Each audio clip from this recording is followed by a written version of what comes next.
Now, 11 days ago, NTV Uganda, our sister station, ran a feature asking a pointed question. Is General Muhoozi Kainerugaba above the law?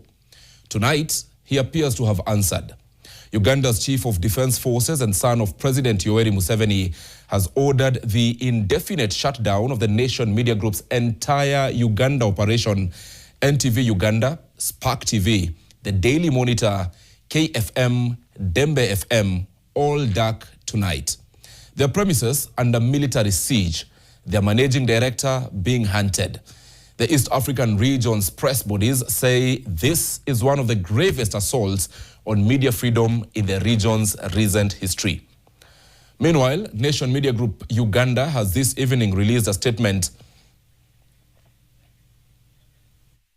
NTV Weekend Edition this Saturday. This was the last live news broadcast from NTV Uganda on Saturday evening. Just after midnight, soldiers moved on the Nation Media Group headquarters in Namuwongo, Kampala. By 5 a.m. Sunday morning, NTV Uganda and Spark TV had gone dark. KFM and Dembe FM fell silent. Staff inside were told no one enters and no one leaves. The orders did not come through Uganda's Communications Commission, nor through the Media Council established under the Press and Journalism Act. It came through X from a man in military uniform. General Moses' X account feed reads like a thriller script. Just over a week ago, NTV Uganda aired a feature asking whether General Muhoozi Kainerugaba had become Uganda's untouchable lawbreaker, examining his prolific and provocative social media posts, from threats against neighboring countries to remarks targeting opposition figures, and asking whether he had placed himself above the law.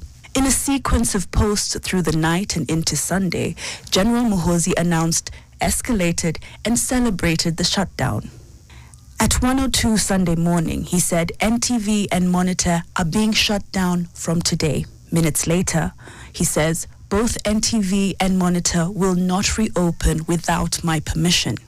By 9:47 a.m., he was explicit about where he believes his authority originates, writing that he had the power to shut down any media house in Uganda since 2017, a power given to him, in his words, by his father, the president. And by Sunday afternoon, as if to mock any notion of accountability, he posted that he had heard the closures were costing NMG $5 million a day and described that as, in his words, good news.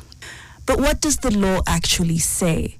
Uganda's own constitution is ambiguous. Article 29(1)(a) explicitly states that every person shall have the right to freedom of speech and expression, which shall include freedom of the press and other media. Article 41 provides the right to seek, receive, and impart information.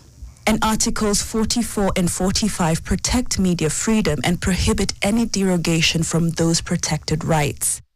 The Press and Journalism Act of 1995 further specifically protects the freedom of the press, outlining the rights and responsibilities of media organizations. No provision in any of those laws grants the Chief of Defense Forces the power to silence a newsroom at midnight via social media.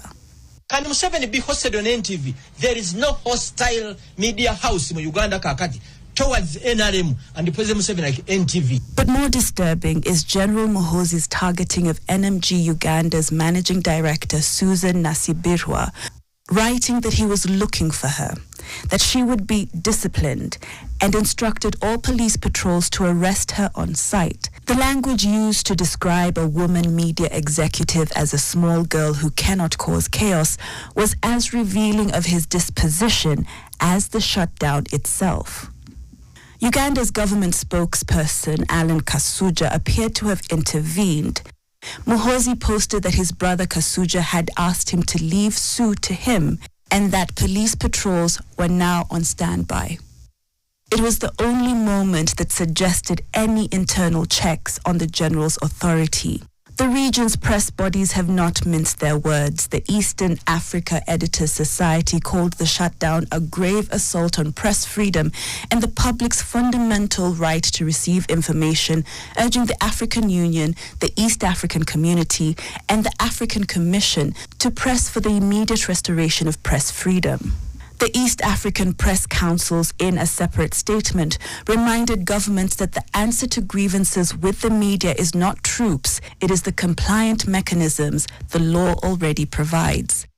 Incidentally, the Daily Monitor marks its 30th anniversary this Sunday. For a station that dares to ask the tough questions, like if General Muhoozi acts as if he's above the law, it turns out the answer is yes, at least for now. Catherine Omwando, NTV.